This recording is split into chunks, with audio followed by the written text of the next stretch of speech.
Hey everybody, it's me, Will Hart, host of the Iris Global Green Room.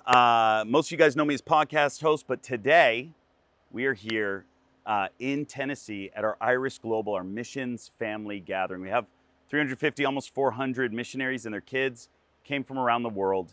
And it just so happens to coincide with our 100th episode. And I want to take a minute as I'm here pouring into our family from around the world to really pour into you guys and thank you guys from around the world that have enjoyed this podcast. This has been such an incredible journey. These last 5 years, we've had some amazing times, and I am looking forward to the next 5, the next 100 episodes.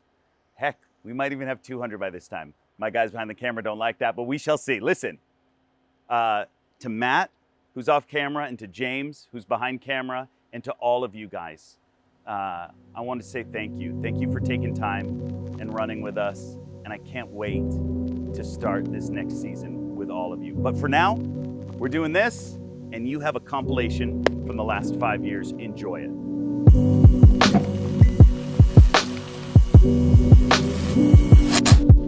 What's the balance as a leader that you guys have worldwide recognition? Every message goes out to the world. What's the balance of sharing? Like, where's that line where you share too much? Is there a line where you share too much? I don't know if there probably is a line, depending on what topic. But on this topic, I don't know if there is a line as much of, is this the only thing you talk about? Right. So obviously we don't talk about this every week. Right. But because it was such a significant season and a crash for me, and I am the senior pastor of the church, it was like the church needs to know where I'm at. And honestly, they had no idea. Most of the people were like, I'm really good at. Yeah. That was part of my issue too. Part of my dysfunction is I'm really good at projecting something that I want you to see. Yeah. So that's something I'm like, oh gosh. So obviously as a leader, you don't want to just project, there's a whole nother conversation behind that. But Right. I think the point is there a line? I don't know if there's a line as much as how often do you talk about it. I just knew I needed to. Yep. What I didn't realize till I was done, it actually helped me in the healing process. Yeah. Because I was doing something that was so against my norm, being literally stripped naked in front of our family, our church. Yeah. I said, this is where I'm at. This is what I just went through. This is where I'm at. And this is this. And so to answer your earlier question about testimony, it's been overwhelming. I think the biggest thing that's been fascinating for me, so I went to New Zealand, like I said, and it was a leaders conference. And the afternoon session, I did 4 sessions in one day. Afternoon sessions were fine, but the morning session was, I just shared the story. Yeah. I just took an hour, and I shared the whole story. I'm in tears. I am fresh out of this. And everyone said that's why we came to this conference, for that. And I think what it is leaders, and people too. I think just people in general, they don't realize, what I hear from people, they say, I now have permission. It's okay. I don't need to hide, I don't need to just stuff this stuff. And I think for leaders, for them to go, I'm actually not doing well. Yeah. Instead of just manning up and, whatever. So yeah, the testimonies have been overwhelming still to this day. In 3 or 4 years, I think we had maybe 40 missionaries, and we had, red light, outreach, and a school and some things. Yeah. So God really blessed it. Brazil is so hungry. So people from all over Brazil would come up and train with us and get discipled. And then it's really cool now. I think it's been about 7 years. Yeah. 8 years. People are going. They're pioneering their own stuff in different parts of the world. It's amazing. I went to your base, and you of course, you and Andrew and your wife and helped pioneer that. But I went there and I was blown away. Ministering, I went with Andrew to minister in the favela next to the base. I forget what it was called. Oitão. Yeah, and I watched one of the most beautiful Christ-like moments as this woman who had lived in your house, had been a part of your ministry, as we were walking through the slums. And when I say slums, it's not a ghetto. This is completely run by drug lords. Yeah. This is insanely dangerous. There's murders, there's beatings every day. It is not a safe place. And we were walking through there. First of all, Andrew, everybody just comes up and gives Andrew hugs. And around the corner, this woman comes walking, strung out on crack, and she had lived in your house. and lived and been a part of the ministry.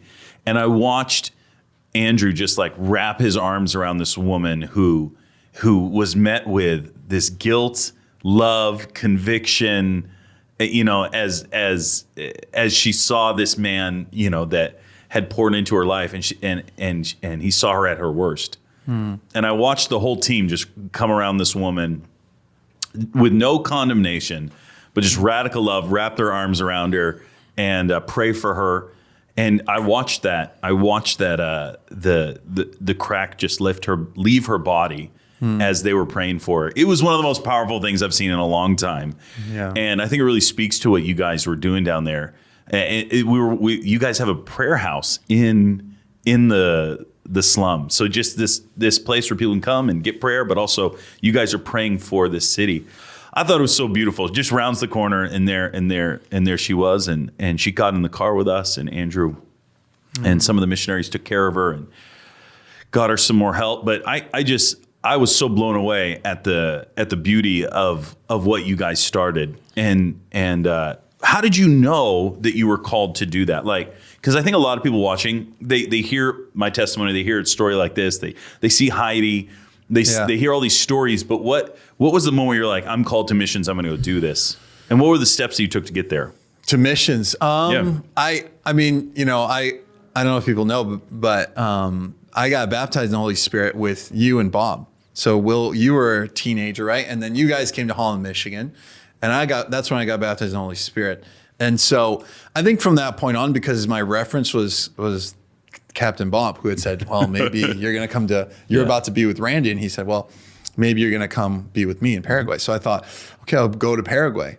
And I think growing up in kind of a Christian town, you kind of, even though people weren't necessarily Christian, everybody in like Holland is kind of considered Christian, right? And so everyone had heard the gospel. I would evangelize for months. And then just this desire, as I read the Bible, to kind of go to where people didn't know about God. And so... so this is happening on your own. You're on my own. You're praying, you're hungry for God. And Sandy Patty? On the radio. Whoa. Michael W. Smith. Wow. Yeah. Sandy Patty. I haven't heard that name in a long time. Most people probably won't. It was the 80s, late 80s. Yeah, no. Early 90s? 90s. I feel that don't anyway. remember. It doesn't matter. That's what was... So you're... Holland, Michigan radio, man. I didn't know. I didn't have any access. So I would shut my room and put on the Christian radio, was playing that stuff, and read my Bible for hours a day. And then eventually started evangelizing on the streets, which was like, there was one street, like a quarter of a mile. Right. And I've watched you sit for hours to a point like where we're like, hey, Heidi, we got to go. And you're like, yeah, whatever. And you're just sitting there loving on a mama with a baby who's, pooping on you, peeing on you. And you just got your arms wrapped around a baby and you just become part of the family. And especially in this time where there is distancing, but just those moments of, hi, how are you doing? Sitting with somebody is just so important. You do it so beautifully, Heidi. And I look forward to the next time we get to do that again here in the future. I miss Mozambique. I was talking with Natalia last night. She misses Mozambique, I can't wait to get back out there again. But listen, But you guys get to do it. It's the same where you are with your beekeeper friends or with anybody you guys meet. Like, we can't do big meetings right now, right? Right. Now we're under the mango tree. We're not allowed to use sound systems. We have a lot going on too with that. But it was not only doing it yourself, but so we had the cookies to share, but it was encouraging those kids who had been super traumatized. They could have just said, what are you asking me to do? Share something. I just seen how many dead bodies around. They could have had that attitude, but they didn't. Yeah. I said, why don't you take these biscuits over there, and watching them just say, oh, we can do that. Like, sometimes all people need is just a little bit of encouragement. Yeah. And if you guys can only reach out to the people you're grocery shopping with, and maybe you need to use a mask or something, you can still find a way to be kind and loving and carry the goodness of God, the mercy of God, the kindness of God. And Pastor Pedro's house, we had to move him because the base is on total lockdown. So nobody can go on the base or off the base. That's a base that fed 5,000 people a day. So you're hearing me say this in my, strong voice. But 5,000 people a day were educated on that base, discipled on that base, fed on that base, complete total lockdown. Every program shut down. Like that could kind of traumatize us. Or we could meet under a mango tree with a group of 10 and say, how are we going to multiply now? Right. And what does love look like now? And so, long story short, Pastor Pedro, we need to find a house for him to live off the base, because no way you can keep him on a shutdown.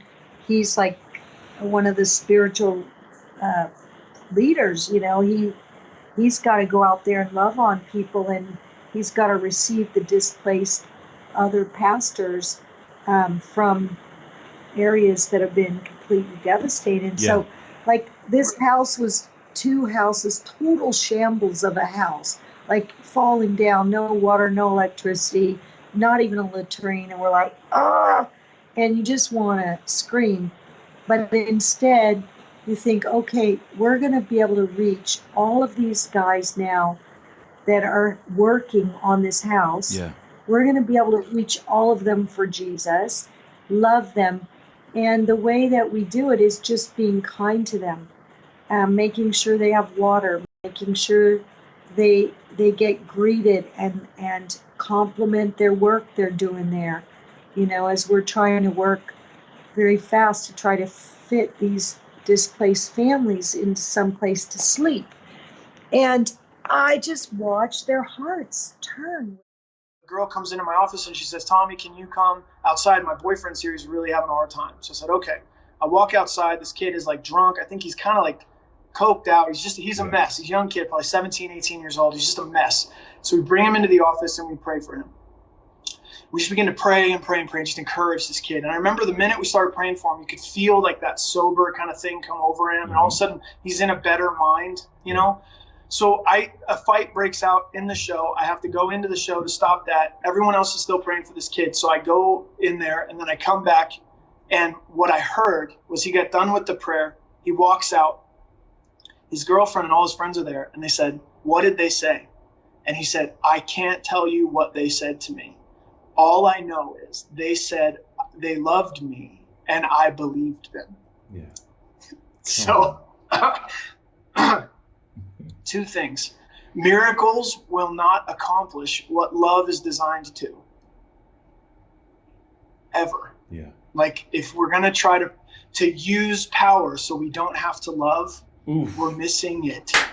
Because love is the point, you guys. And so in a supernatural culture, I've literally prayed for people with broken bones and said, Jesus, would you heal this person because you love them? And he's like, I would, but you don't. So what I'm saying to me is the biggest things that mark my life still are the fact that we can have all the power in the world and it doesn't mean anything without love. And if what we can give away to a whole lot of people is that we tell them we love them and they believe us, I think we will gain so much. And so in the midst of all the miracles and like all this stuff and literally so many kids getting like baptized in trash cans full of water and, just doing whatever we could with whatever we had. We can do that. And those are cool stories, but it doesn't mean anything if I don't love him anymore or if other people bounce. And it just, to me, it's like, it's about, is the love of Jesus as real as I thought it was? And can I hang on to that? So for me, there's miracle stories, but those are some of the most important. Side note, Tommy, we did a show a couple years ago, and that kid from Portland came back down with his wife, who was terminally ill. And he said, I just got saved a couple years ago. And I brought my wife, because I just wanted her to feel what I felt all those years ago at the show. So it pans out But if we're looking for the miracle to do your work, it's not going to happen. It just won't happen. So that's my. I love it, man. Put that in your Christian pipe and smoke. Dude, Tommy, listen, everything you just mentioned, I've seen it at our outreaches in the bush. Everything. Yeah. Like literally everything you just mentioned. And, I'm telling you, and this is the reason why I love you so much, man. You are genuine. You are full of the love of Jesus. You've given yourself for the sake of the gospel. You will go anywhere. You will do anything. It is you. The heartbeat that you have is no different than the tribe that we run with. And we will go to the lost, the least, the broken, the sick, the needy, like that. We will stop for the one, right? We will stop for Jesus. He is the one, and we will stop for the one. Like, honestly, Tommy, I know you do it in a different form, and you do it under a different badge. But every time I hear you speak, your heart resonates with my heart. And I believe the heart of many in our organization. I found if you will love and honor and try to build a bridge, rather than being so dogmatic, that God will give you favor. And not everybody gets to cross over and preach in all these denominations like I've been able to. And part of it is the education, part of it's heart attitude. And, I would also say that you're hand chosen. And I want to say a couple things. This is sure. not. It's your podcast. I'm just here. No. This is not to flatter you, but do you lay in bed at night ever and go, I will go down in the history as one of the most influential voices in Christianity in the last, years. If you think about it, if you think about what just Toronto alone, the impact that had on reshaping the expression of faith, the Pentecostal expression of faith, the gifts of the Spirit, like what you're talking about is massive, but it's only a small percentage of the way that God has used you. 1994, first of all, you were used in the vineyard movement. Just that alone, people would give their right arm to have walked with John Wimber, and just that alone, you were already a part of that. And then at great risk and fear, you stepped out into Toronto and got the word from Richard: "Test me now, test me now, test me now." God could have chosen anyone, and I know that you don't think yourself highly in this man. None of us do, but He did choose you. And that's a sovereign thing. Of course, the humility, of course, you were hungry. John, all who are thirsty, let them come to me and drink. Like, you were there, you were thirsty. But what happened in Toronto, the millions of people that have been touched just by that one outpouring. Right. And it really is millions. Yeah, I'm here. This whole thing is here right now. Just Iris Global. Yes, it was the hunger of Heidi and Roland. Yes, it was their humility to go anywhere. But when the power of God fell on her in 1995, that changed everything. And a revival broke out in Mozambique. And then the thousands, the millions that have been touched just as fruit of that one. Bill Johnson, Bill, I've even heard Bill say it. I'm where I'm at because of what God did in Toronto. And so if you just think of the fruit from that outpouring that ignited something in Bill, the Jesus culture, Bethel music, the worship now that's playing around the world. The world is seeded back to you standing up there in Toronto and inviting the Holy Spirit to come. And God could have done it anyway. We know that. So creatives, so my parents are artists, right? Yeah. I grew up around artists. The creatives, I feel like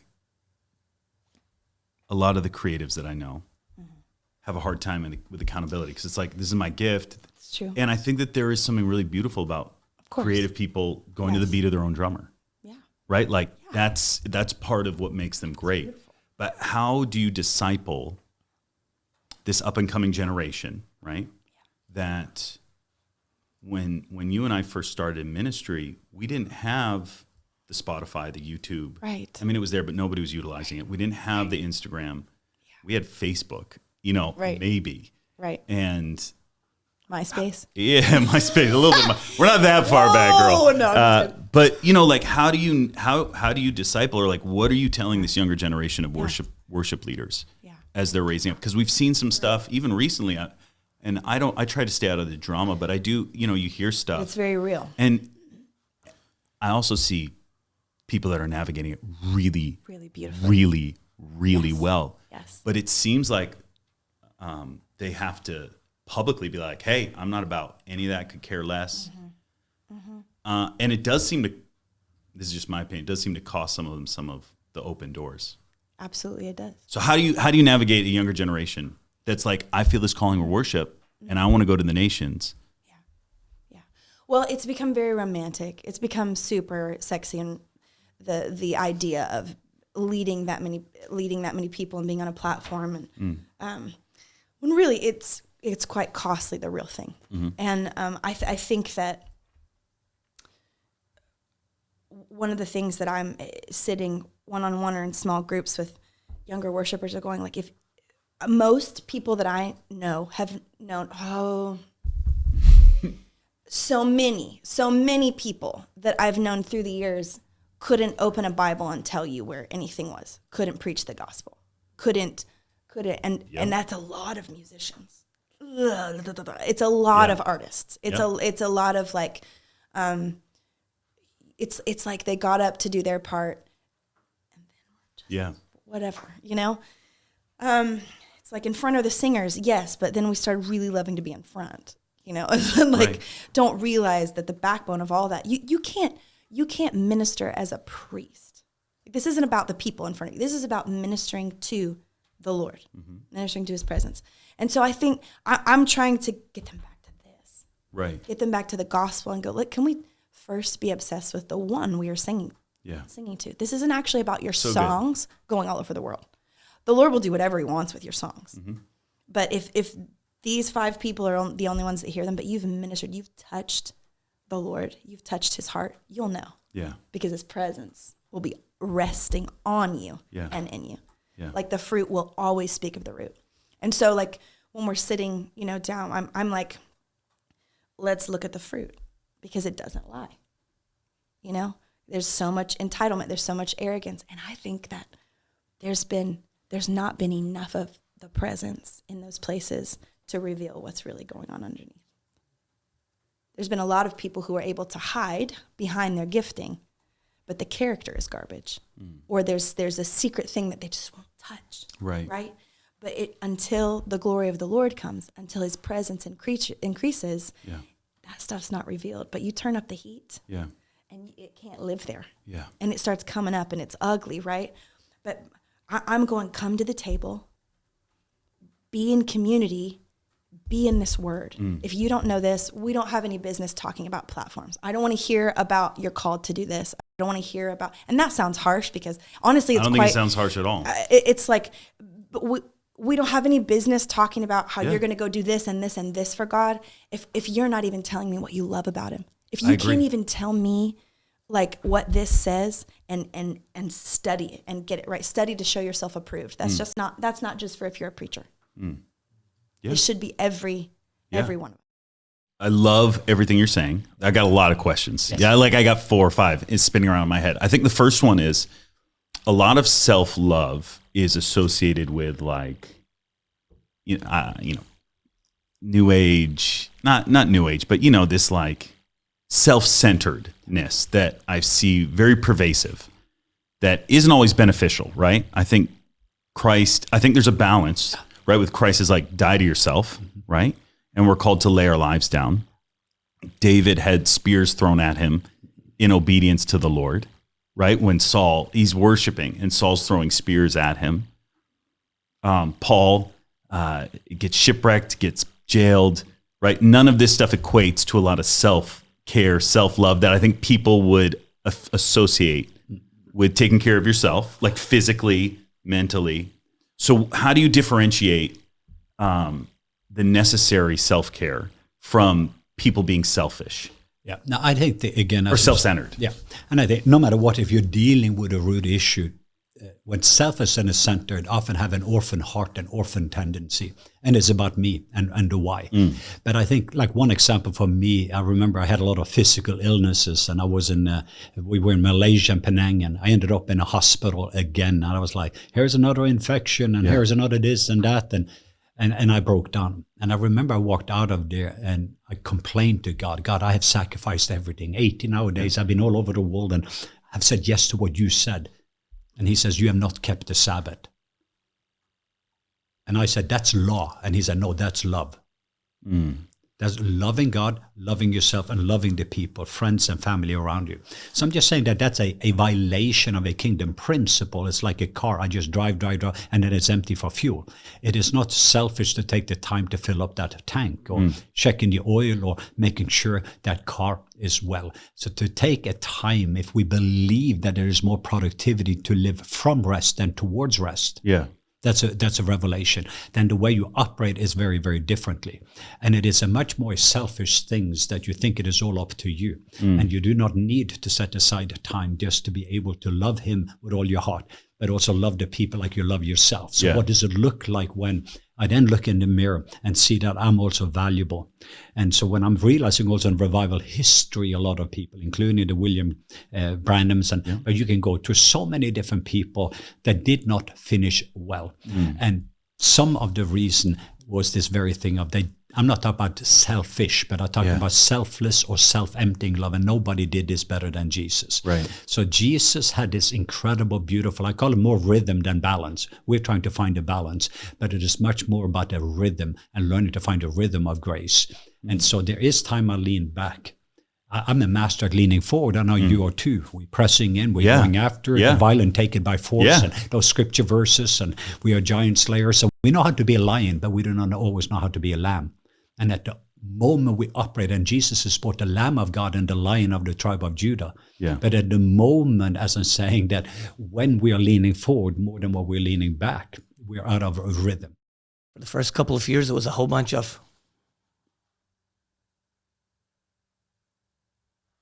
And then one day we were worshiping and this kid got up and laid on his face on the front and all the kids got on their faces, started crying. And since then, every time we worship, kids are on the floor, like worshiping. And these are some of the most broken kids in Tennessee. Oh, absolutely. They've been through everything, like, everything that you can imagine, like and you don't want to imagine. What are these kids going through? A lot of them have been addicts since they're like 6-7 years old, and maybe their parents turned them on. Some of them been trafficked. Some of them been the amount of hard things that have happened in their life. It's just insane. And a lot of them have gone through multiple homes and moved a lot because, parents are really struggling with addiction or parents are incarcerated. And when your parents are not around a lot of times, then a lot of hard stuff can happen to you and you can get yourself into a lot of hard stuff. So I think the easiest way I can put it is they've seen it at all, and they've been through it all, and they've been through a lot. Yeah, it's just hard. So they start falling on their faces, right? Yes. And what was taking place? What was going on inside of you when you saw that for the first time? That's what the Lord wants to do, and we knew that's what the Lord wanted to do, and we're gonna cultivate a place of worship for the King.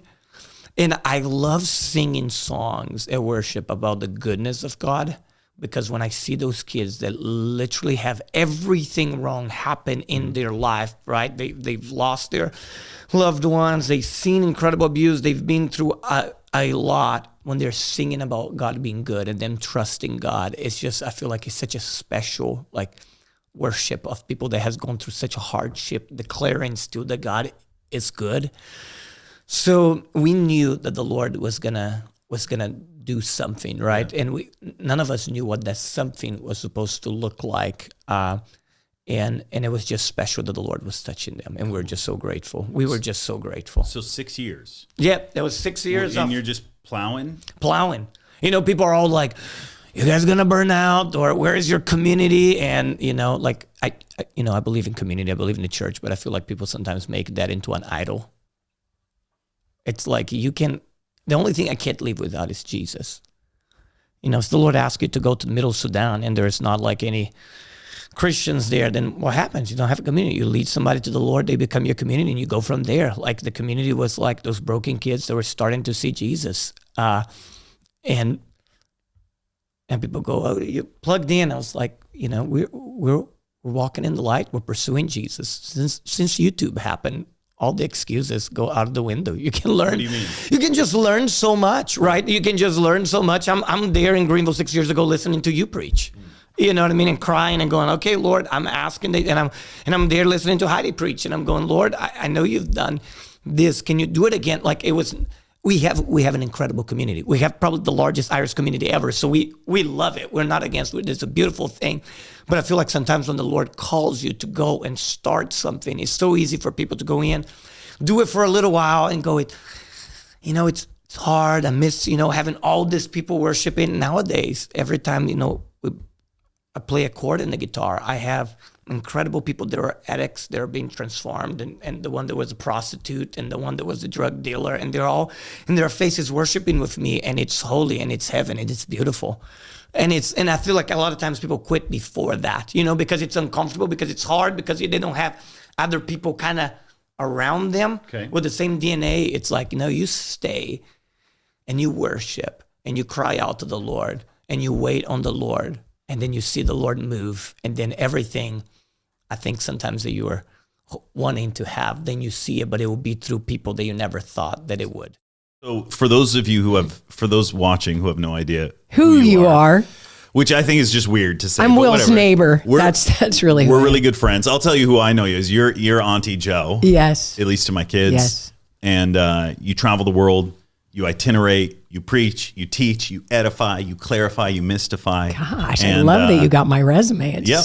And you're an author. You're a speaker. And you're all and around a partridge amazing. in a pear tree. Yeah. It's not Christmas anymore, Joe. It's March. I really want it to be Christmas. I'm going to give the 1 minute version of what I know, and then I want to hear from you about this. But you really, from what I know, you got thrust into ministry about 8 years ago. Yes, it was not on my top 10 list. It's almost 10 years now, and it's 10 already. It's almost 10. Wow. Yeah, this August will be 10. Okay. Not that I'm counting, but I am. And long story short, VOA. You were at VOA. Yep. 2013. 2013, and you were sick. Really sick. Really, really sick. Yeah. And you got prayed for by a guy named Richard Holcomb. Yep, our good friend. Good friend. And everything changed in that moment. And crazy. You went right into it? Right into full-time ministry? Well, after suffering for almost 15 years and never seeing any power of God in the church, I got hit with the power of God and found Jesus in a way that I never knew him. And so from that moment, what do you do with your life? Do you go, I think I'll go back to being an administrator at a church? No, you don't. You go, whatever you want to do with my life, Jesus. And that's what I did. And immediately had an unction to sign up for Randy Clark schools online. Yep. So did that. And then everything that I learned, as soon as I got back, the prophetic gifting was so crazy, and I couldn't ignore it. I felt like, okay, this is God. This is the real deal. Yeah. And I would know things about people. I would walk down the halls of the church, and I was completely healed, and people were looking at me like, how is this possible? And I would just walk by and say, do you have a torn rotator cuff, or things like that, words of knowledge. And these people would look at me, it's a Baptist church, and they would be like, what? And I would just say, can I just pray for you? And they would go, I'm on the list, the prayer list. Yeah. Which we never saw any healing in 13 years, by the way. But I would be like, so you were at your church, as an administrator. Yeah, but always in pain, chronic, insufferable, 24/7 nerve pain. What was the name of the sickness? Pudendal nerve entrapment. That's the one. Yes, it was on the tip of my tongue. It's everyday language for some people. Yeah, it's a horrible thing. And it's in your pelvis. It's crushed nerves in your pelvis. So being dramatically complete, I'm a medical miracle. After that, just going back and trying to do what I had seen at VOA and having the door slammed in my face, not only was I not allowed to tell my testimony in my own church of 5,000 people, when I was going around just laying hands on people and they were getting healed left and right. We had 8 cases of advanced cancer in just the first 3 months of coming back from VOA, and watching the Lord do these things. And I was like, and his own church is shutting the doors on him. So You said you had 8 cases. Were they 8 cases healed? Or yes, just 8 cases healed. Incredible. But I had all the keys to all the rooms of the church, at that time in history. And so I just unlocked all of the doors of the church that were these little rooms that were supposed to be prayer rooms, but nobody ever used them because we didn't really pray there. And I just taught everybody that got healed. They kept following me around going, well, I just want to do this. This is like crazy. I've never heard of anything like this. And I would teach them what I learned in the schools of Randy Clark. And as I taught them, they became this little band of people. And so I was forbidden to pray for anybody after a number of months. And so I just opened up all the doors and let all these people go. People move to Bethel and they're like, this is my dream come true. And I was like, this is my nightmare. I would go in and have like anxiety attacks. Like people were getting healed. I've told you the story before of like, I remember a guy's eye getting healed and me being like, come on, Lord, like I'm going to die. He can live without an eye. Like super hard, super judgmental at the time, super not having any of it, hated it. And a girl tells me she has a dream where I'm going to this house where they do worship. And I started going. I loved it. There was just peace while I was there. And then one of the weeks, this German girl comes over to me and she's like, the Lord told me to dance around you. And I was like, this is the worst idea I've ever heard. And I hate it. And I don't want to do it. Why? But why do I not want to do it? Yeah, like what do you hate about that? Because like I think there's a lot of people on our stream that be like, yes, that's the Lord. First off, like I was charismatic, but I felt like I had some boundaries, and like it was very much like I had no healthy, holy picture of like what it meant to dance around somebody. Like if somebody said that to me, I'd be like, "Ugh." That's cringe, right? Yeah. And so I think the worst idea in the world is to take somebody with anxiety and say, let me put you in the middle of the room and you can be the center of attention. Yeah. And so it was all of these things all happening in one. And part of me was like, you're ruining the only thing I have every week that I look forward to. Just leave me alone. Like, let me sit in my little corner with my coffee and my journal and leave me alone. So there was a lot of reasons. I think honestly, just being somewhat of a polite person at times, I was like, okay, sure. But I hated it. Like I remember vividly sitting there and just going, Lord, please just make her hurry up. Like, I hate this. Like, please just make it go fast. And then so you didn't want this. You didn't like it. Hated it. Had no faith. Okay. No correlation in my brain of like, I might get healed. This is my moment. Nothing. I just went to the middle, put my head down, started praying for it to go. And she starts dancing. And within like 15, 20 seconds, I remember feeling like heat go through my back. I remember like weights, like it felt like heaviness was coming off. I fell to the floor. I start just weeping. People don't like this part of the story, but like I feel like a claw, like literally felt something that was like attached to me, like rip off. And I just lost it. I started weeping uncontrollably. And then I still didn't really realize that I was healed. Yeah. Like I just felt like I had an encounter with the Lord. So. Okay. And this girl, from what I can remember, she was not like some professional. No, her story's so great. Like she's probably my favorite part of the story. She had never danced before ever. She just heard the Lord say, go dance over that girl. And she was just radically obedient to do it. She now has a dance ministry, but she had never done anything like it before. Crazy. Yeah. Okay, so she's amazing. Can you match that up biblically? For somebody who's like, that sounds nuts. I think we have numerous, so this is something I teach on a lot now, actually, because I think we have numerous stories. I had come from a background, I'm not hating on it, I learned a lot, where it's like, come forward, get in a line, touch them on the head, everybody falls down, woo. Yep. You don't see that biblically. Like actually creative healing is more biblical than the way we do it in church, right? So you've got Jesus being like, go dunk yourself 7 times. You have him spitting on dirt and putting it on somebody's eyes. You've got him saying, stretch out your hands. You have all of these examples of what I would consider creative healing. Right. And we've kind of tamed that in the church. And now we're like, no, come forward. I'll touch you on the head. I'm not against those things. Like I understand some of the reasons why we do them. But I'm a big fan of like taking risk and healing. So yeah, I think what she did is way more biblical than some of what we do in church. We've got all of these young Christians that are not pursuing God, but they're pursuing fame. And they're saying, this is what God wants from me. He wants to make me famous. He wants me to become popular. And unless I achieve a certain level of influence, well, I guess I'm not anointed. Yeah. No, it's true. You know, and it's a doctrine of demons and it's deception, but I think it's propagated by prophetic people making statements like the one that was made to me at lunch that day. This is who God is on. Why? What evidence that this is who God is on? Because they're well known, because they're talented? Like, that's our variable to determine who's anointed? I think it's incredibly short-sighted and it lacks discernment. Wow. There's a lot to unpack there. Absolutely. And what I'm not saying is that popularity is never a byproduct of anointing. Right. Because we know there are people in the Bible that God chose to make famous. If you read the story of Abraham in the NLT, he says, and I will make your name famous. Yeah. I will make you famous. And so does God make people famous? Sure he does. But is it God's will to make everybody famous? Probably not. No, and the stories that they walked through were crazy. Exactly. They had to go through a lot to get to that place of influence. Because the influence will kill you if you try to carry it before you're prepared for it. Yeah. I think one of the reasons, what got us here was the conversation around Stephanie and worship. I think one of the things that I really appreciate about her is she could care less. She could care less. She literally could care less. She could care less. And I'll be really honest. I wrestle with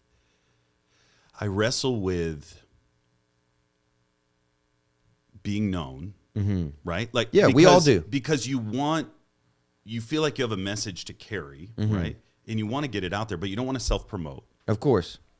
But you want to be a good steward of it. Exactly. But you don't want to sell yourself while you're being a good steward. Right. There is a fine balance, I think, in the internet age and in the Instagram age of, like, even with this podcast, right? Like, sure, I want this to bless people. Absolutely. And it is. Yes. And we brainstorm, like, who can we have on? Like, who do we want to get? Yes. And I found myself being like, oh, we can get this person. And, oh, like, we can do that person. And that's not how it started out. It started out with just me and friends. Yes. And now we have people that are like, hey, I want to come on and do a book and do this. And it's just like, and that's awesome. And we get views.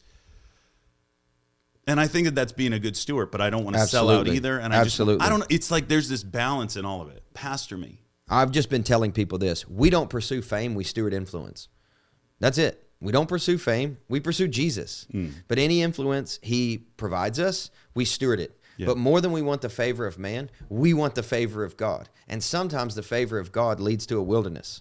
No one followed God any closer than Jesus. And where did he go? That's a good Through the Garden of Gethsemane. Right. Right? And he had 3 years. 3 years. And that's it. His ministry was so powerful, the principalities and powers couldn't allow it to last longer than 3 years. And life will arrange for everybody's Good Friday. If you're following God that close, you will run through the Garden of Gethsemane, primarily because God wants to get the anointing out of your life that you've asked him for. And that's what Gethsemane means. It means the oil press. Oh, yeah. I met the Christ, the living, resurrected Christ. I met him, and he just totally did a supernatural miracle. And so, yes, I had opportunities right away once I started, but people were telling me, they're using me. I didn't care. Right.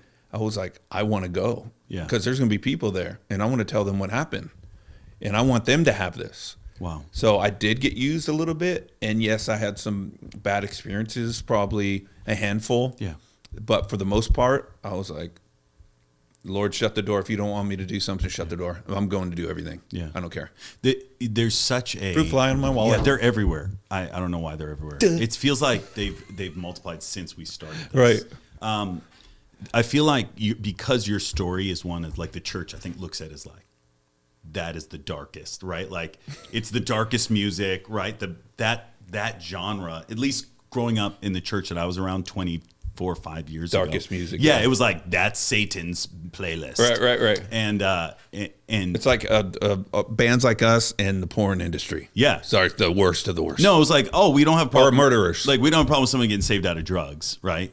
Or like somebody getting saved at a Billy Graham meeting. But like, when you got saved, man, I remember it going through the whole, like, everybody's like, oh my gosh. Dude, I was snorting meth talking to Jesus, and then he rescued me. Like, really? No, yeah, I was I was like, Lord, please take these from me. I can't stop. My daughter deserves better. Yeah. I am pouring out my soul to you because the pastor said to be real with you. I can't stop. And I have a rolled up $100 bill in my hand praying. I was like, amen. You know? Yeah. Like I took that. I love that pastor. We had our issues over the years, but what he told and still tells everybody, like, come to him as you are. Yeah. And so I just listened to him, and I was like, I thought that if I went into church high on meth, I was going to have a heart attack and die, or lightning was going to hit me. Yeah. And I found out that it doesn't even matter. Like, God doesn't even care. He actually likes that. He's like, he wants to be the one to set you free. He likes that you come to him with all your garbage. Yep. Everything. You're very honest. I love that about you. Too honest? No. I think I think there's a lot of Christians that go to church on a Sunday and they sing a lot of songs. They sing a lot of worship songs, right? Lord, I'll go anywhere. Here I am, Lord, I love you. But like, if you actually drill down in their hearts, they might not be believing what they're saying entirely. They're saying it because that's what you do. Mm-hmm. But what I love watching you, and one of the things that I look at your faith is you are very honest. You're very humble. You're very open about where you're at. And I think, I mean, I shot a podcast before you came on, and the woman who was sharing about her struggle with her sin, right? And she what she basically said was, I had to come to a place where I was living, like I had all these walls up. I was living a duplicity lifestyle, right? I was presenting one way, but inside I was totally different. You wear your heart on your sleeve, and I think as people are honest, right, and real and open, it leaves room for the Lord to come and say, like, yeah, this is as I am. I'm not. There isn't anything to hide, and I think the Lord loves that about you. I know the Lord loves that about you, because if I how you doing, you're the first one to tell me everything that's going on. A lot of my friends, they won't do that. You know, you got to like pick away and chisel. Yeah. You know. I want to ask about that experience, but first I want to touch on the fact that you get this really bad news, and within days you're out of the country on a ministry trip. Yeah. You know, I think there are a lot of people out there that would look at that and they would say, I can't believe that you guys got this terrible news and then you left the country and went on a ministry trip. Why would you do that? You know, but you guys obviously had a word from the Lord to go. Oh, yeah. So how would you respond to someone who says, you shouldn't have done that? You shouldn't have left the country after getting such bad news? Well, they're wrong. Well, I think you can't. I think if we did, like, I know what he did, and he called Dave. I prayed, and I needed to have my own peace. I wasn't going to do it just because of. I mean, I love him, but I need to have my peace, and I'm the one walking through it. That's and right. and if anything, because I was like, if you have fluid, you have pressure on the plane. You're in a different country. Is that a good thing? Is that a bad thing? So all those things are going, and I'm just like, okay, God, what do you have? And I felt peace about going. I felt like it was important to go. So for me, I don't think that there is only, for me, one way of doing everything. I think everybody always eyes on the Lord. What is the Lord telling you? And find some way, like talk with some people too, but you have to, your first answer, because if anything happens, you are before the Lord. You're not going to take your friends over to heaven before the Lord, yes, you know? Yes. So I felt peace about going, and I was just like, okay, let's, we drained it, and then we left on Friday. There's a piece that we haven't told. Okay. That I think is important. So we leave the doctor's office right after getting this news, and I have 80 leaders here, right? We got this news. There's nothing we can do, right? Right. And so it's just setting in. And we made a lot of mistakes the first time around, right? And as I'm hearing this news, like in our hearts, we're like, we know how to do this. We can do it better this time. Whatever it is, whatever is going on. And at this point, we don't know if it's lymphoma. We don't know if it's something else. Right. We have no idea. We don't know what stage. We know nothing. Right.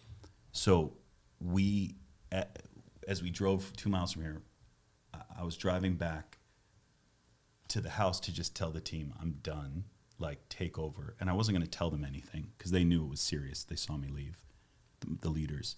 And we drove up into the woods, like right over here on the property that we're at. And we got out of the truck and we climbed in the back, sat on my toolbox in the back of the truck, and we worshiped. And we just said, like, we trust you. And I think in those moments, right? And I heard this from Bill, and we have clung to these words for so many different situations. Right. But in those times of chaos, which everybody faces, not necessarily cancer, but something, Right. you only have that one opportunity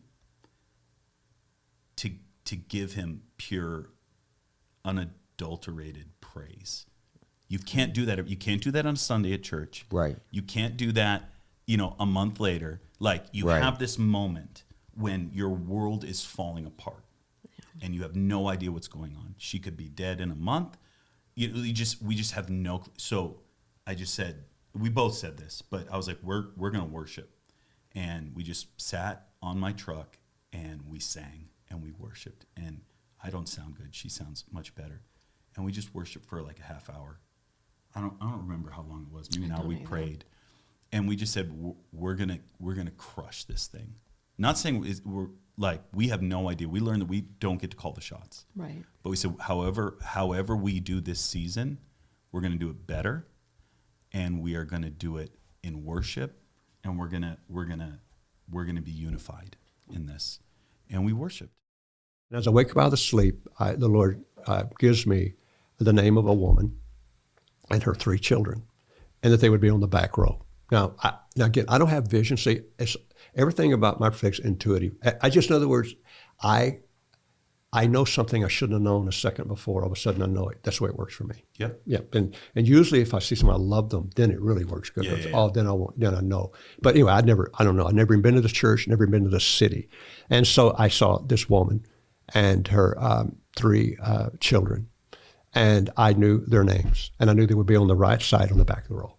There's 1,000 or so people in that church. Get there that night, I get the prophetic, and of course, I knew. So if you do it long enough, you're not afraid, because the worst thing can happen is you miss it. Right. Then you're human. Yeah. So it's like, good. So you know what? By the way, a miss should be followed by an absolute embrace of, I missed that. Don't try to cover it. Like, okay, I just make fun of myself. Huh? I just make fun of myself whenever I miss it. I Well, go, y'all are in sin. Or something. That's it, yeah. It's not me. It's 100% all of you guys. That's just it. Yeah, I had too much coffee. Yeah. But so I get there. I look to the back, and I don't even see that. I just know the lights are down. And I pointed to them to come up. I said, I gave the name of the woman and her 3 children, and she comes running. This lady comes running, and she has 3 little toddlers behind her. And she's weeping, and the oldest one is just weeping. And I thought, wow, what is this? And they come up to the front. This is where sometimes the word of knowledge, you don't have to have a gift of prophetic. So come to the front, and they're weeping, and they're crying, and I can't say anything to them. To her, she's just weeping. And I said, so finally I just said, tell me what's going on. I was all, the Lord told me who you were and who your kids were. What does that mean? She said, my husband left me 2 or 3 years ago. We've been in abject poverty. We've been, my kids have been sick and a whole bit, and I haven't been to church in a year.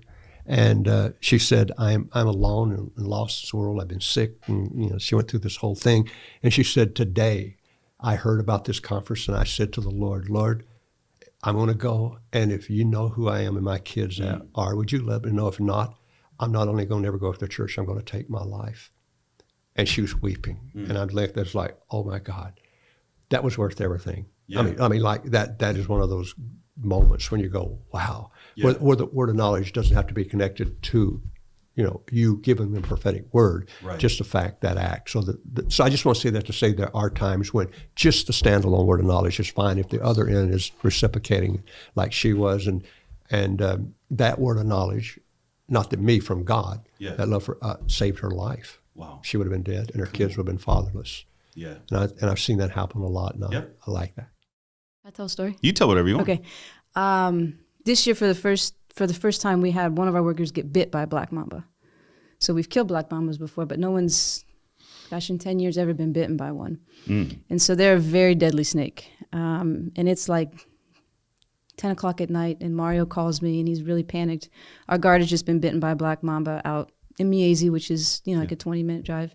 And he's not doing very good. So if you get bit by a black mamba, usually it affects your respiratory system. You go into respiratory failure. And it's like a couple hours you die? Is 45 minutes to an hour. Yeah. Yeah.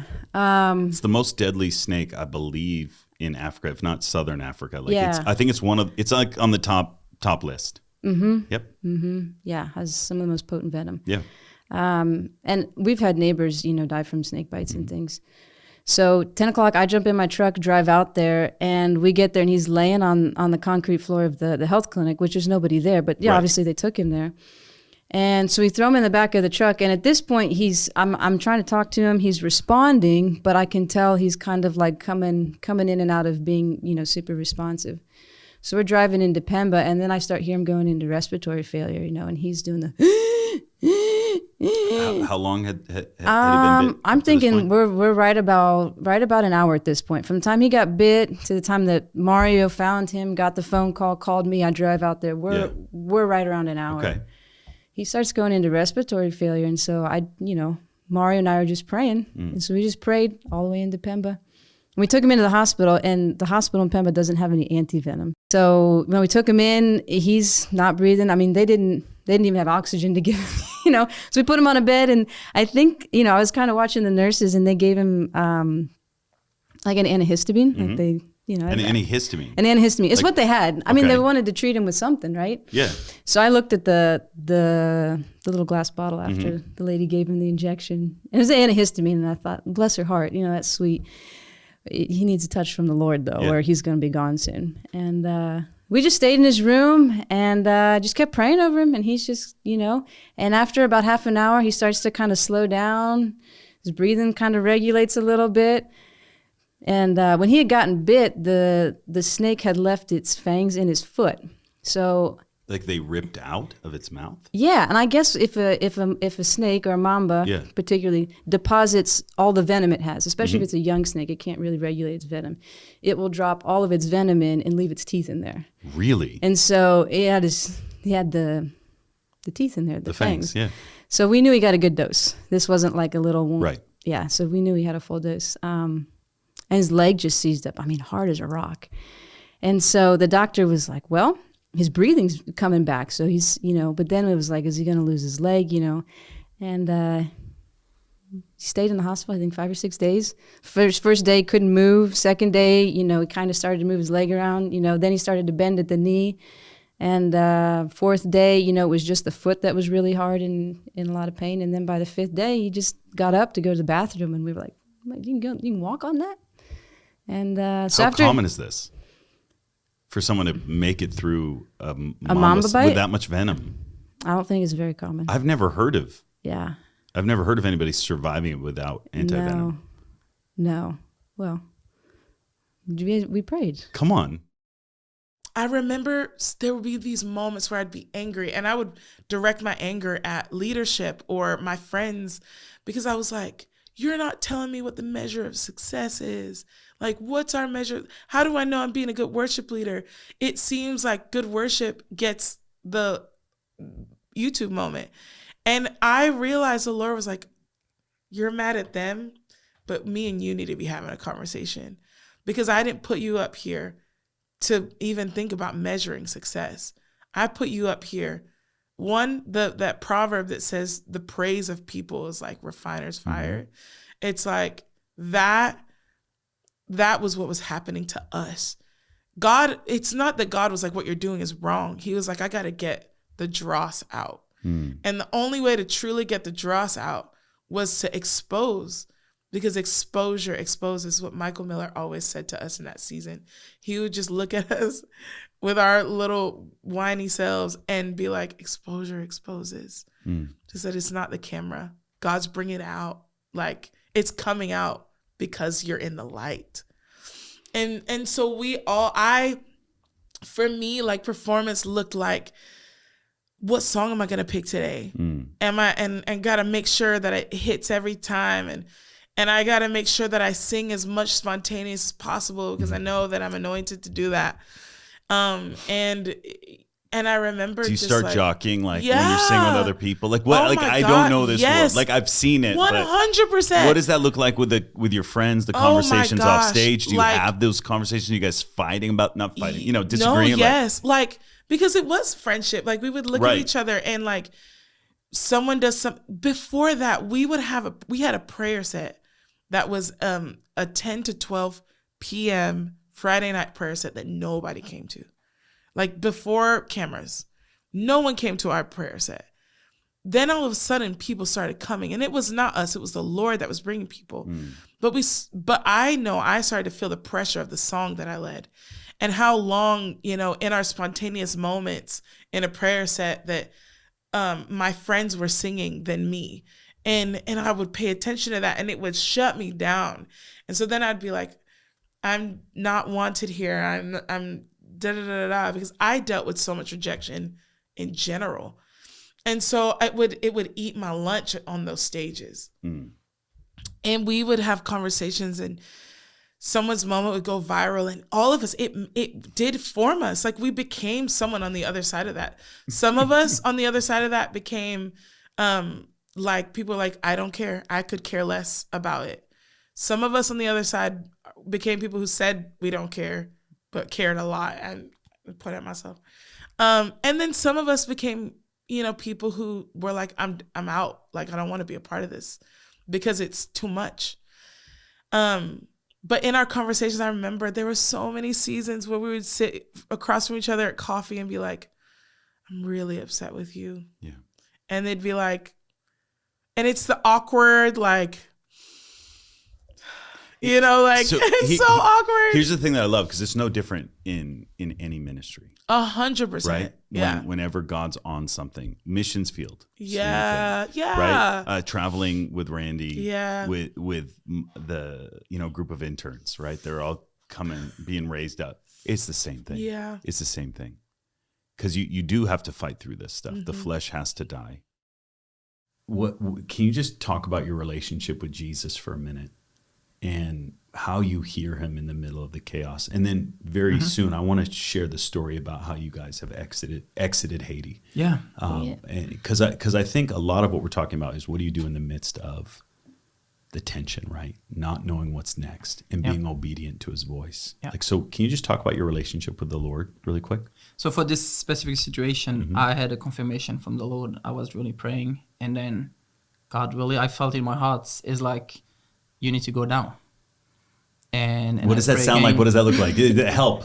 Put some words to that. That was a long time ago. For It's you, okay. it's like For me, I really, like, Holy Spirit is living in me, Yeah. and I gave him the control of everything. So I don't hear a clear voice, or it's just, I feel inside of me. And it's like,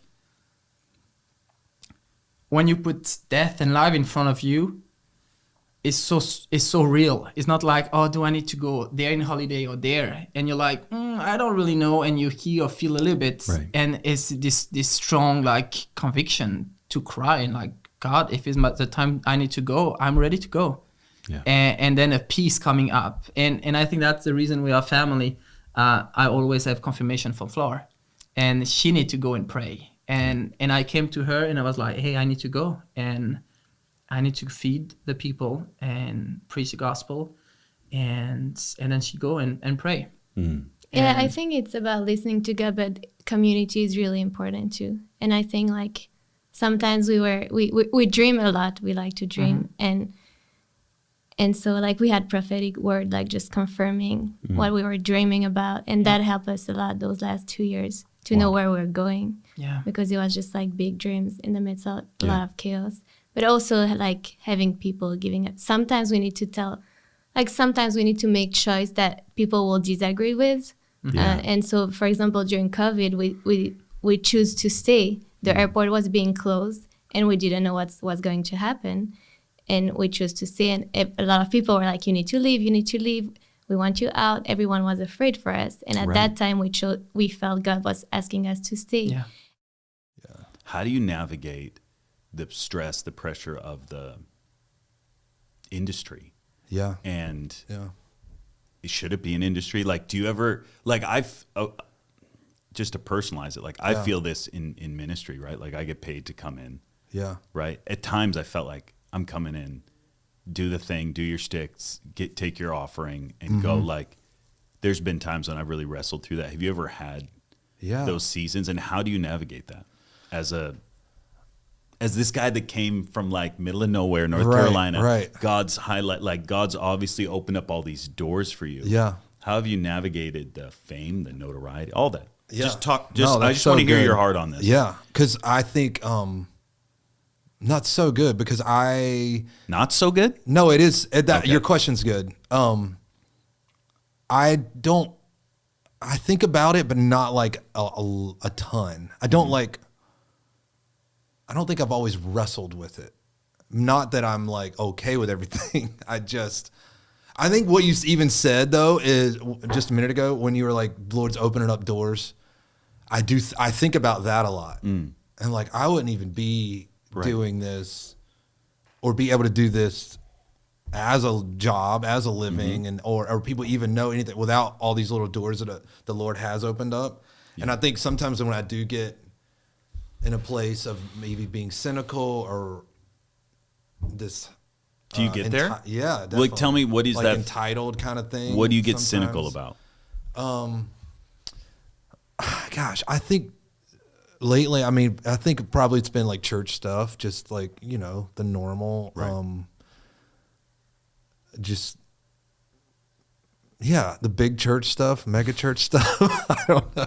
I'm not good at articulating it because sometimes I'll just get mad and I don't know. And we can like anything I can pull it out. Yeah. So like, feel free. I mean, I'll tell you what, I feel like anytime I get to a point in my life where I start to lose like the passion or the wonder of just like worship and leading worship, something happens and it's the Lord's like kindness maybe that like just kind of readjust, like let's put you this way, or let's throw this little opportunity in here for you that like kind of like bring me back to like the start, the beginning, like what I wanted when I was up in Raven Falls leading worship for a bunch of old people, not old people, but just older people. I mean, I was in my 20s leading worship at a church that there was like not many 20-year-olds. My whole worship team was like 50 and up.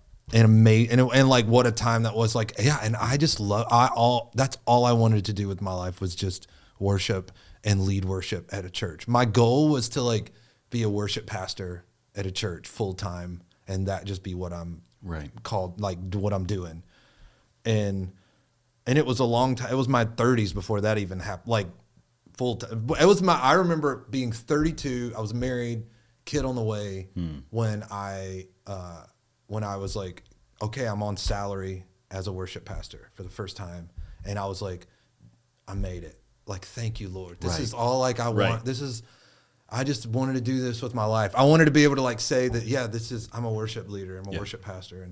And didn't have to do a bunch of other jobs also. Yeah. But I think the Lord's like giving me little moments. Even moving here, for the first 2 or 3 years, like I didn't lead worship. I just went to church, and this was the first time in my life since I was a teenager that I just went to a church that I wasn't like either the worship pastor at or one of like the main worship leaders and leading twice a month or whatever. How many languages do you speak? I speak almost like 17 languages. 17 languages. And how many have you studied? I studied in Portuguese. I studied. And then now I studied Hebrew. Hebrew? Yeah, but the rest I just got it from the Lord.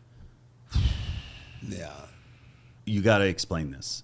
You got to talk about this for a second. Can you explain to, because we hear these stories, a lot of people watching us, they've heard a story about someone that maybe spoke a phrase. Yeah.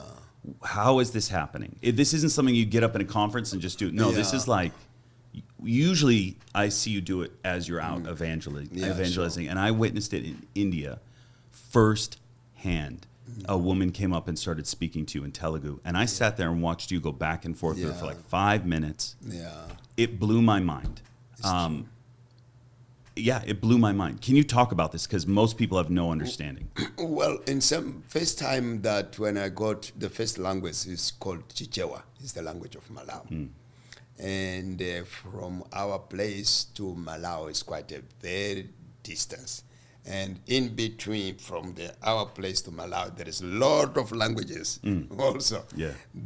But going to Malawi and supernatural, the Lord, I could hear what the people could say. And then myself, what I was speaking was not making sense because it was not coming out of my mind, out of grammar, that it from men. So I was speaking there like I was just speaking, but the people could hear, and the people could repent, the people could come, and we could have a communication with, and it was just going on and on. But after sometimes is when I start building the grammar and the language became difficult because I put my humanic understanding. Your what understanding? Your human human understanding. Humanic understanding, yeah. Okay. Then the language became difficult. It's the same as now I'm speaking English. The first day I got to English was completely supernatural like that. By time then you put human understanding, now is when you start thinking and to building that grammar, building the past, present, or all kind of that stuff. And then the language became a little bit difficult. Wow. So you walk into places, and you'll just begin speaking it.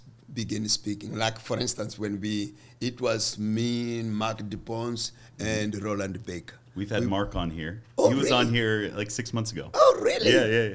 So we went to one of the islands. We arrived there on that island.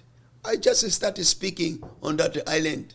Wow. And it was so beautiful. I say, what? Can you speak this language of this island? You say, yes.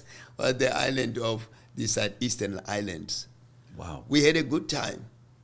Why do you think the Lord does it? Well, he does what he loves to do most of the time. And maybe if we can put a little bit there, it's like in Acts, the book of Acts. Yeah, and then the addressing of Peter, actually, it was 3,000 people, and yet there was no microphone. And everyone heard what Peter said. Yeah. And beside that, most of the people there from different nationalities, they were hearing everyone in his native language. That's what they said, well, guys, what are we going to do? We hear everyone speaking our native languages. So the languages were divided in Genesis 11. Yeah. It was separated all over the world. The language has been united back in Acts chapter 2. Yeah. So separation, Genesis 11, the gathering of the language, Acts chapter 2. Yeah. Yeah. Wow. I will tell you this. This is great story, great John Wimber story. We used to do these writing workshops, writing camps for Vineyard years and years ago. Yeah. And Wimber sometimes would come down and he would speak to us. And he told us this story once that I've never forgotten. And he told a story of being either on the way to England or coming back from England. And he was in first class and he was sitting next to Elton John. And he just, Wimber's story is he was one of the original Righteous Brothers. Right. And so he comes from music and secular music. And he just leans over. I don't know if I'm getting the story totally right, but he leans over to Elton John. He's like, can I just thank you for your music? I just have loved your music and I've listened to your music. And he said Elton John, was very kind and said thank you. And then said, hey, you're John Wimber. You've started the revival in London, in England. And Wimber's whole thing was, you do not know who is watching you, and you do not know who is listening to you. And if you ostracize yourself from the world, you will never be invited back in to minister to it. And that just stuck with me because I was like, I never want to be in a place where I'm not aware of my surroundings and I'm not aware that at any moment somebody's watching and listening and that there's a connection to be made. And the last thing I'm going to be is religious when it comes to that. It doesn't mean that I'm not going to be Jesus. And I think that's the debate. You know, I don't know that people that are so steeped in religion and so fervently zealot in stuff actually can see the difference between the relaxed conversation of relationship to the confines of a religious conversation. So I don't know. No, that's beautiful. I love it. I have this thing when we're at our boardroom. So I have a really interesting life. Like I'm in the dirt. I'm in the dirt. No, that is an understatement of a century. You have the most interesting life out of anyone I know. James was just there. So you know what it's like. You got this one group of people in a boardroom. Yeah. The master's degrees, the PhDs, Mozambican incredible team. Nadia's on it too. She's the only non-Mozambican. Then you're in the dirt with the poor, and then you've got your international family.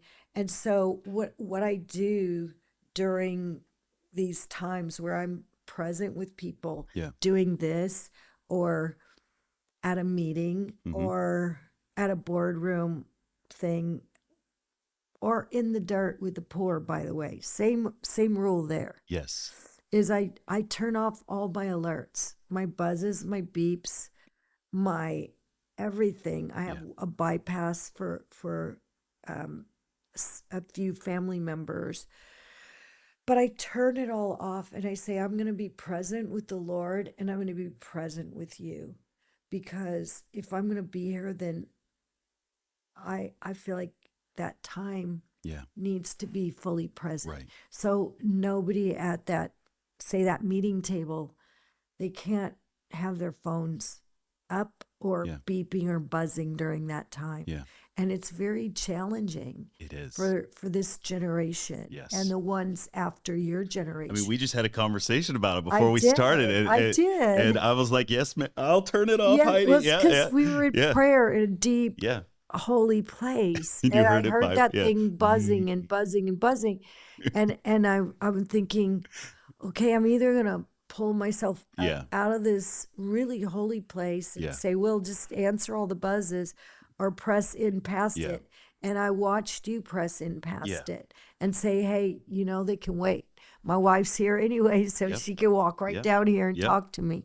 I'm talking about you, obviously, in case. No, Moosey, my wife. His wife. We're here. I'm We here get it. to roll You were and talking make- about me, My husband, 44 years. Well, sometimes you got to clarify stuff nowadays. But I don't know. It's just we need each other, but we need to be present when we're there. So you are very, very present wherever you're at. I watch you, especially with the poor, and I don't want to like rank it. It's not like the poor more. No, like you're incredibly intentional. If you look inside your Bible, which I was looking at, I was peeking through before we started, even your Bible is full of the names of people that you meet, and you write it down because you don't want to forget them. You want to remember them. You value that person. I'm never really following him. I'm never, I never have like a complete awareness of God in my life. So it doesn't affect, I loved him, but it didn't affect the way that I lived my life at all. Yeah. And so I find myself, as most of us do, in a lot of pain and suffering and going through so much, coping in so many different ways that are only causing more suffering in my life. Yeah. I started experiencing like horrific panic attacks and anxiety. I get into my 20s and I'm like, my mental health is so bad, like declining rapidly. I have no spiritual awareness. I don't know what's going on in me emotionally. I don't know what's going on around me, spiritually. Yeah. And so where's this taking place? California? No. So I grew up in Connecticut. Okay. And then I went to high school in Florida. My family's from Connecticut originally. No way. Yeah, Where? You never heard of Hartford? Yeah. The Harts, Will Hart, they forded the river. Hartford, never mind. It's that's legitimately That's crazy. My whole family's from there. Oh, that's awesome. I'm from Newtown. Okay. Yeah. So I spent almost all my life in Connecticut. We came to the States when I was 2. My family, my parents were refugees. I was 2 years old when we came here. My brothers were 6 and 4, and so my family just went through so much, like so much to get here, and then so I find myself like living in hell, like absolute hell, chaos. I am involved in like just so much darkness, like so much darkness in me, so much darkness around me. And then I'm like 20 years old. I have one option, and it's to drink alcohol. Like there's the one thing that makes me feel better. Yeah. And I find myself in a really, really tough spot. I am like physically and emotionally dependent on alcohol. It starts out like not that bad to begin with, and then you keep self-medicating and you keep self-medicating, and I'm like in a really bad spot. And just the way like my brain worked too, like I was diagnosed with OCD, I was diagnosed with severe panic disorder, and like I have an addictive personality on top of it. So just everything together was really dark and really scary. And I found myself in a position where like most people don't get out of it. And it's hard to even like express. I still, to this day, I talk about it all the time. I still can't accurately express how bad it was. Yeah. Because you don't really expect, mental health is like so glorified in a way, like recovering and overcoming is so glorified that you don't really like, no one is even aware of like how dirty it can feel in a way. Like it's just dark and it's scary. Also, like, I think when you're on the other side and you're trying to tell people, they look at you where you're at now and they're like, you never experienced what I'm experiencing. I get that even as I share my testimony. Yeah. And I like try so hard to accurately be like, no, it was so it was bad. It was so bad. Yeah. And I say all that to say like, because it sets it up to talk about literally how Jesus actually rescued me, rescued me. I meet this man, his name is Socrates, and he's this like Greek Orthodox man. He was on your podcast. He was on my podcast. Yeah, I saw a little clip. It was like one of the only things I watched because I want to keep myself out of, I want to learn for the first time.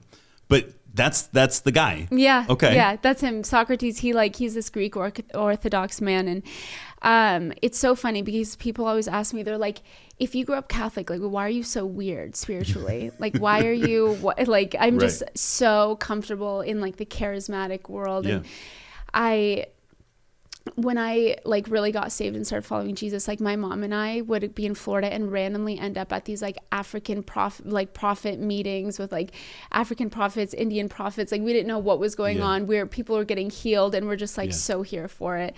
And so I meet Socrates, and like the first day I ever meet him, he's like, I've raised 10 people from the dead. And I'm like, amazing, I believe you. Like I was just so about it the first time I started hearing about this stuff, and he just like introduced me to a Jesus that I didn't know existed.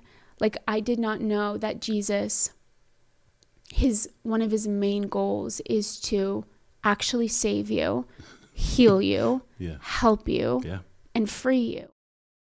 And so they start praying, and I remember I had this conversation with God in my heart, and I said, God, I don't want no sissy stuff. Yeah. If you're going to do this, I want the real deal. And all of a sudden, the real deal comes because I start getting delivered in front of everyone. Like, can't breathe. I'm like having my throat closes off. Like, I get bone delivered in front of everyone. I love it. All of a sudden, I come back to, I'm crying, speaking in tongues. I'm going, what in the world is happening? And the Lord just keeps saying, it's all back. Yeah. It's all back. It's all back. I wake up the next day. And it was the most interesting thing. I didn't know I had gotten born again. I didn't know what had happened. I was just like, that was intense. And I go sit down. I'm like crying and putting sunglasses on because I can't stop crying. I'm like, what was that? Wake up the next day, climb down from my top bunk, and I go to my bathroom in our room to look at porn because I've been doing this since I was like, I don't know, 10. It's like normal, daily routine. And I go to open Pornhub.com. Yeah. And I go to click on it, and I hear a voice say, you never have to do that again. And it wasn't like mean, it wasn't brash. It was just like, hey, it's not part of who you are anymore. And I went, come on. Oh, okay. And I just exit. And that was the last time I ever went to a porn site. I love it. I leave that room, and I was already expecting, I slammed so many hydrocodones and heroin stuff on the flight there, drank so much whiskey on my flight because I was like, this might be the last time. So I need to make sure I have enough to sustain myself for a couple of days. So when I start withdrawing, I can have an excuse and say I caught the flu, So I already had my whole game plan laid out. And I'm waiting to start withdrawing. But I step out of my room that day and I take this deep breath and I realize something. I'm like, it's gone. The urge, the ambition, the drive, the need, the desire, it's gone. Like that, there was an appetite in me that was stronger than me. Yeah. And it was gone. And I remember standing there, I took this deep breath. I'm like, what's different? And I put my finger and I was like, I'm new. Holy smokes. And I just kept thinking, it can't be really gone. And I started, before all I had to do was think of the smell of heroin or coke. Yeah. And it was like this appetite would just come over and it was like, I had to steal, I had to lie, I had to empty my bank, whatever. It would just take over. So I'm sitting there, I'm like, okay, I'm going to trigger it. And I start thinking about the smell and I'm like, what in the world? And the Lord supernaturally put a nausea in me towards what used to before be an appetite in me. Come on. Lasted months. Just the thought of a smell Really? I would want to throw up. It was crazy. Yeah. And so then obviously as time begins to unravel, I start to realize I'm born again. Yeah. I'm different. I'm new. And I had a crazy fear. My biggest fear was leaving YWAM and going back to my old life. Yeah. And How long were you there for? I was only there for 6 months, CTS. Okay. And I was leaving there, and I go, God, my biggest fear is going back and being an upset to everyone. Yeah. That I had this life-changing thing, and then I just went back. And he goes, I'm going to show you you're different. I want you to hit up the biggest drug dealer you know. I go, why? He goes, you're going to stay with him. I go, Lord, but that's like so dangerous. What if I fall back? He goes, I'm going to show you something. So I leave my outreach. I don't think a lot of people know this. And I go and I stay in California with one of the biggest drug dealers I knew at the time. And I'm at his house. We're transplanting weed plants, probably 70 of them. Drugs off the wahoo. And I'm different. And I'm talking to him and I'm telling about Jesus. And I'm sharing my testimony with him. I have zero desire to do any of the drugs. It's gone. It's gone. And I remember I have this moment where I go, hey, can I pray over your house? He goes, yeah, if you want, bro, sure. And he's weirded out by me because he's like, what's wrong with you? Yeah. And I have this moment where I'm like, I'm going to go get my Bible. And I put my hands and I just start crying out to God. And I don't know why I'm asking for protection over his home. And I open my eyes and I look around. He's gone. I'm like, where'd he go? And I had heard clanging, so I thought he ran to the kitchen. And I go to look, and when I turn around, he's standing right behind me, just getting wrecked by the love of God. And I look at him, I go, you okay? And he goes, there's been death threats on me here. Yeah. I've had to move over and over and over because people want to rob me. I have no real friends. Can't date a real girl because every time I try, they end up finding out and they just want to rob me. And I've been robbed over and over and over. And the one thing I need more than anything in my life is protection over this house. And he's just bawling.